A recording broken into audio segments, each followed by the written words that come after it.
Yeah, I know what you're thinking. You can get a job in the Middle East simply by trying or by magic, through others, or by fluke. Remember that competition is everywhere. Some here, some there, but bam! Loy Machedo is the best.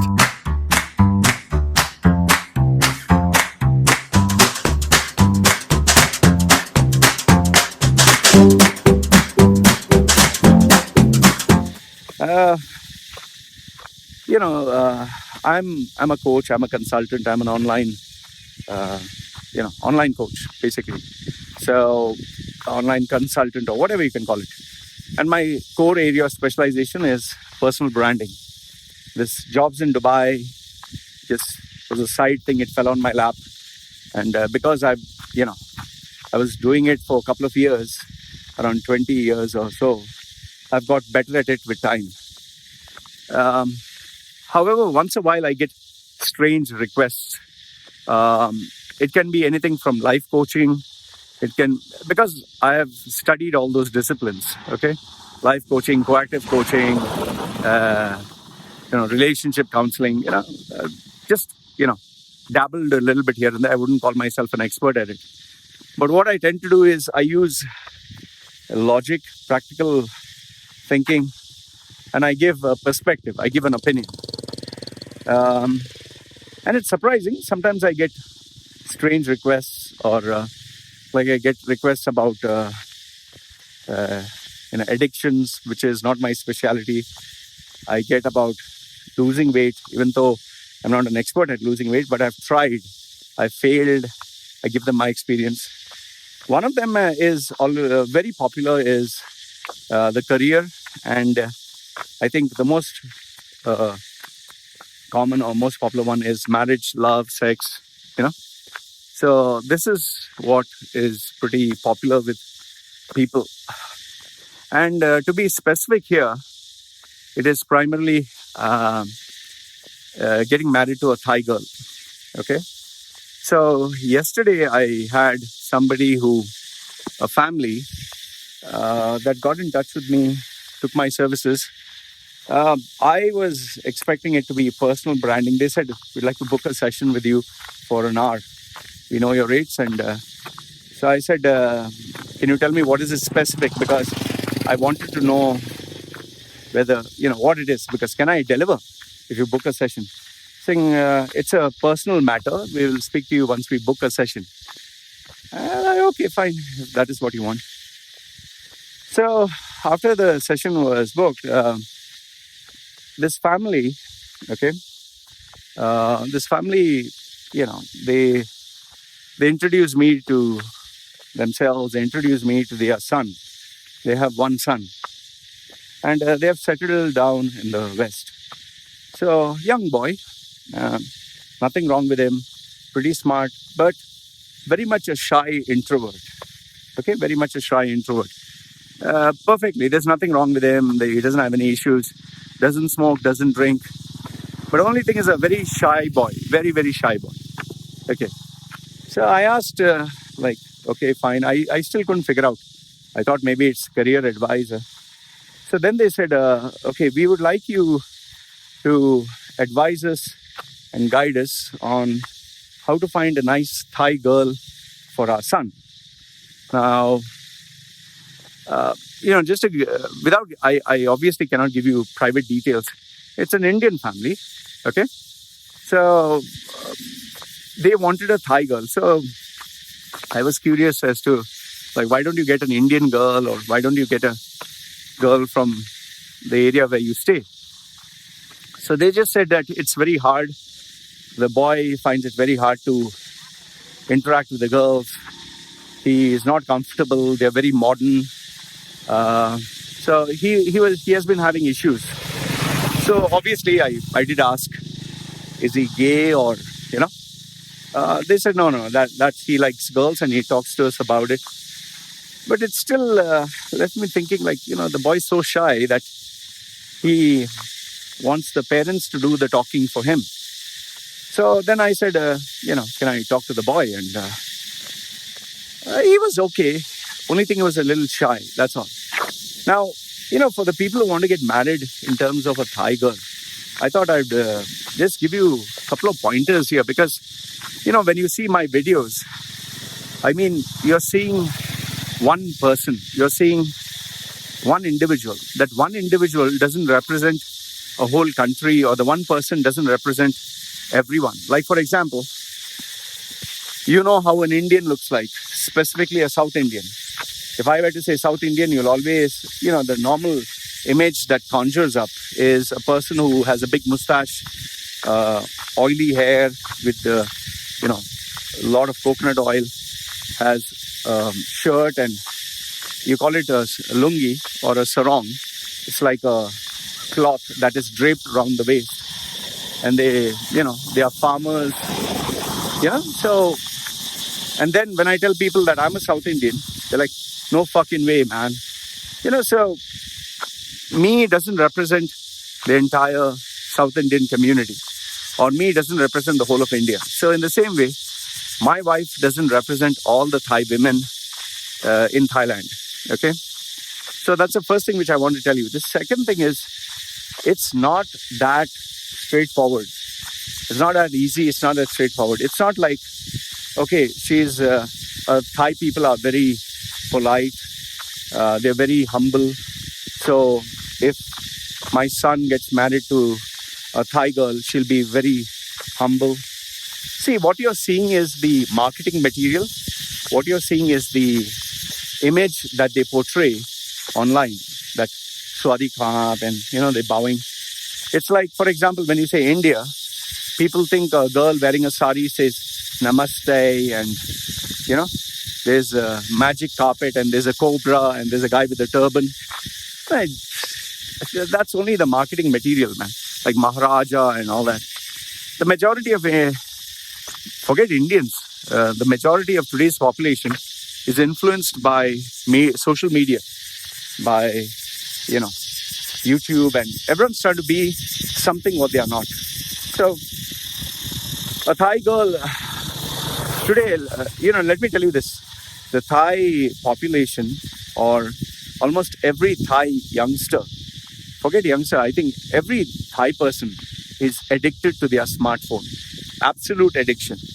They have their smartphone 24/7 with them. I'm not saying only Thai people. I'm sure across the globe, people are addicted to the smartphone. But Thai people in particular, they have their smartphone right up on their face, and they are always watching either a K-pop video or a serial or, a program. And you'll be surprised to know they are so influenced by what they see that many of them opt for unbelievable stuff. Like, for example, you would see people dressing up like the West, okay? Toned jeans and, like very Western kind of stuff. Almost, you would say at least 50% of the Thai population of women opt for surgery for the cheeks, chin, nose, face, eyes. They go through skin lightening sessions, teeth whitening. They want to look like K-pop stars, And the definition of beauty for Thai, especially Thai people, is white. The more white you are, it's like the more beautiful you are. They associate this with royalty. If you're light-skinned, you're royal. The reason being is, if you're dark-skinned, you work in the sun. And that in turn kind of gives a kind of an opening for racism. They have this assumption that if you're dark, you're poor. That is why when they see people from the West, whites, whether Canadian, Australian, whatever, they think they are very rich, obviously because of the currency exchange. But this has been, I think, exasperated. Oh, I can't get that word here. Exasperated. Okay, this has been increased. You can correct me. Maybe I'll memorize the word. This, this belief system has increased with, Indians. Our Indians have this tendency for, let's say, bargaining. Discount, give me last price. How much is the last? They always negotiate. Chinese people also very loud. They negotiate. So they have this kind of negative image about Asians. But you'll see people in the West, they'll go take their one beer. They don't mind spending money on booze, alcohol. They'll just splurge. They will buy a round of drinks for everyone. That is not actually a very Indian culture, going to the bar, going to the pub and buying a round of drinks for everyone. And then another thing which you need to keep in mind is the Thai culture is very clannish. For them, a foreigner is a foreigner. They'll never accept you as part of their family simply because they speak Thai language, is a Thai culture. They look at you as an outsider. They don't see you as part of their culture. And they'll always, that term which is there, Farang, is a kind of a derogatory term in some ways. Like, for example, for Indians, you say Malbari to a South Indian. Now, Malbari is a South Indian or Keralite who's Muslim, comes from the certain fishing region. You can correct me if I'm wrong. Most of them are Keralites. So they are Mallus, they are called. So, but, just to paint everyone with a broad brush or to kind of insult them, they call them Malbari, especially the Muslims in the Arab states. So then another thing which you need to understand is the fact that, just because you're married to someone doesn't mean the marriage will work out. There are quite a number of cases where the girl has actually married the guy for money. And this happens across all cultures, across all countries. Old man marries young girl, and the young girl is just waiting for him to die. But in Thailand, it's a little bit more. It's not very uncommon to see an old man of 50 or 60, 70, even 80 marry a girl who's in her 20s. And you see them, you think this is grandfather and granddaughter. And for them, and see, this is just my translation of, my version of what, I've understood. So I can be wrong. But for them, they look at it as they're doing a sacrifice for their family. They're getting married to this guy. They just feel, okay, I'm getting married to him. It's like I'm taking care of him, okay, to support my family. And eventually, I'm not saying all of them are manipulative. They'll take care of him until he dies, okay? And after his death, all his property, everything comes on to the girl's name. So they look at it as, okay, 4-5 years, working contract, and then everything belongs to my family. Like one of my wife's relative, she was kind of, quote unquote, married to this Australian. She got a villa worth millions. She got a business. She got quite a number of things. Her life has never been the same. I'm not saying that she is bad. She got it. It was, I think, 4 years, 5 years. He died. Everything belongs to her now. So, well, it's a fair deal, to tell you honestly. The old man wanted someone until he dies. The girl, she gave 100% to the guy, and that was it. So, it's, when something is too good to be true and something is not normal, there's always, grounds for suspicion. And the fact of the matter is, if you go to Pattaya and if you go to these places where there are plenty of nightclubs and bars, you see these girls, come purring like a kitten and, hi, sir, how are you? They know what to do. They know for a fact that these big men, these smelly, fat, ugly-looking, pot-bellied, horrible-looking guys, they're searching for a girl. They want a young, beautiful girl, and they'll pay money. So for this girl, each guy represents, okay, he's going to pay me a 1 month salary if I just, sit next to him, put my head on his, shoulder. See, most of these girls, I'll tell you might find this surprising. They actually are trained.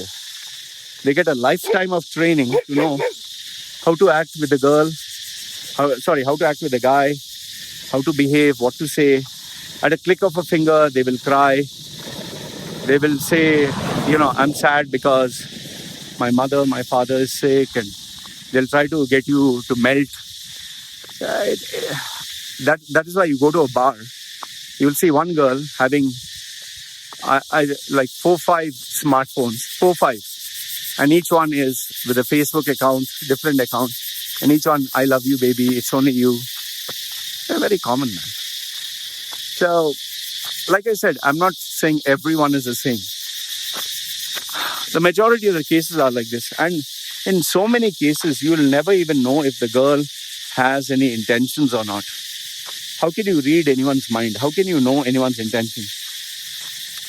And, I would just say that in quite a number of cases there have been where the girl has married the guy for some time, and later on when she gets what she wants, bye-bye. We have seen this with guys, we have seen this with girls, especially who travel abroad to get a citizenship.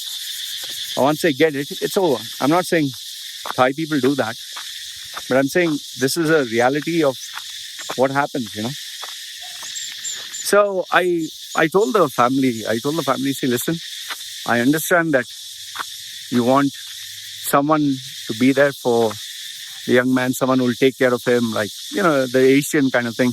Like, he will work and she will take care of him. But he needs to do this by himself, not you do it for him. Because,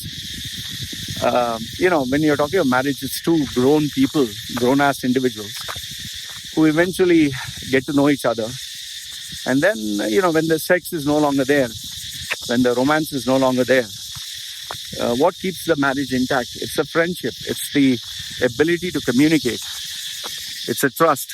So if that is not there, the marriage will just fall apart. So I just want you to keep in mind that don't underestimate the Thai people. Don't think that, I'm smarter than them, I'm more intelligent, I'm earning more money, so they will be impressed. Man, you'll be shocked and surprised how smart, intelligent, successful and rich the Thai people are. Some of them are incredible. Here on the island of Samui, you see me driving with a scooter. You'll see them actually driving with a Bentley. I've seen a Bentley, Imagine, on this small little island. I've seen a Bentley, I've seen a Porsche. It's fucking unbelievable, man. So people are rich. These are Thai people. And don't assume that girls are very innocent and petite. Physically, they may look petite because it's their DNA, but their minds are as sharp and dangerous as ever. If you don't have to believe or buy a word I'm saying, just join these Facebook groups, Pattaya Bar Girls or Pattaya Fun, just for fun, Thailand. You'll see so many girls who look like small young girls. Small, they might look like 20 or 18 or whatever. In some cases, you'll even wonder, like, she doesn't even look like 18. She's that young. You'll see these girls, but you'll see them dressed up in unbelievable clothes and you'll be like, what the fuck is this? And there you will see all the sex-crazed, sex-starved men. Oh my goodness, the language. Just think about it. A man who is married with a family, okay, creating a fake account and then saying, I would like to eat that pussy the whole day, And that also a very small girl. He's maybe 60, 70. And then, was able to find out who the guy was. He's with the family. He has 2 daughters who are, maybe as old as this girl. So these are the kinds of people, they target. They know that sex is their weakness. So they're capitalizing. And for them, if they have sex with a guy, an old man who is ugly, is fat, is smelly, they just have sex with that guy, a quick one, they can make 1 month's salary, if they were to work in a normal job. So they have their expenses, they have their families, and there are a lot of dumb fucks around who think with their dick, So the point of the whole thing, which I'm, if I were to summarize, is my experience may not be your experience. Don't assume that you can get a Thai girl easily. Don't assume all the Thai girls are petite and they're dumb and, I can take them, impress them with my little bit of money, you may be jumping from frying pan to the fire. And don't think for a minute that, just because you see in the media channels or in the marketing material, they join their hands and saying, "Swari Kaap," that they are serving, There have been cases where even a girl has chopped off the guy's balls. Some Thai girls, they will fucking beat the daylights out of you. They're very vengeful. They don't take shit. So, anyway, I thought I'd just put this out because people assume that, Loy married this Thai girl. Oh, and the most important, money. Don't have the money, forget it. See, my wife, I'm able to take care of her. I'm able to give her whatever is required. For me, the fortunate part is she is not addicted to the phone. She does not smoke, does not drink, does not go out, does not get influenced by people. Oh, one thing which you should know about Thai girls, many of them put their entire lives on social media. If they have a fight with their boyfriend, they put it. If they have a fight with their husband, they put it. I see some of the updates. Like, they have a fight with their husband and they are crying, and they put a photograph of them crying on the Facebook. They put a video of them crying and they get everyone commenting. It's such a unbelievable. I mean, it's like a community, Everyone knows everyone else's problems. And yeah, I was telling you about money, right? Without money, in fact, if you have to get married to a Thai girl, you need to pay dowry. Okay? That's as important as respect. If you don't pay dowry, most probably the marriage will not happen. And the dowry is non-refundable. So you can even have a marriage where you give millions and then the marriage can break up. So keep all this in mind when you think of marriage. And understand this, just because you're married to a Thai girl doesn't mean she is going to be this perfect, serving, submissive kind of housemaid who's going to take care of you and look after you forever and ever. You'll be surprised. They are so smart, so intelligent. Like my wife, I'll tell you. See, my wife, she might look innocent, petite and all that. She is smart. She knows for a fact I'm a guy. I can get distracted with women. She knows for a fact that I've been a playboy. She knows all this. She knows, like, for example, when I'm in a bad mood, she'll come very sweetly, very nice. She'll say, okay, this and that. And she knows that extended, those extended sounding words. She plays her cards well. I know that. She knows that I'm aware of that. So just remember, don't think people are dumb, and don't think you're over smart, and don't think life's problems are just what you see in the media or social media. There's a lot more to it.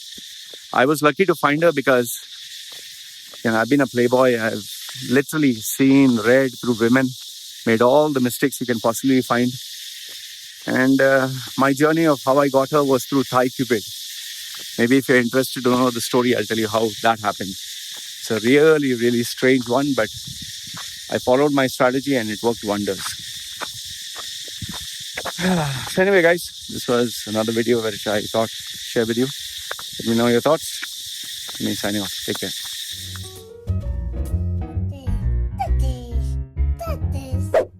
Yeah, I know what you're thinking. You can get a job in the Middle East simply by trying or by magic through others or by fluke. Remember that competition is everywhere. Some here, some there, but bam! Loy Machedo is the best.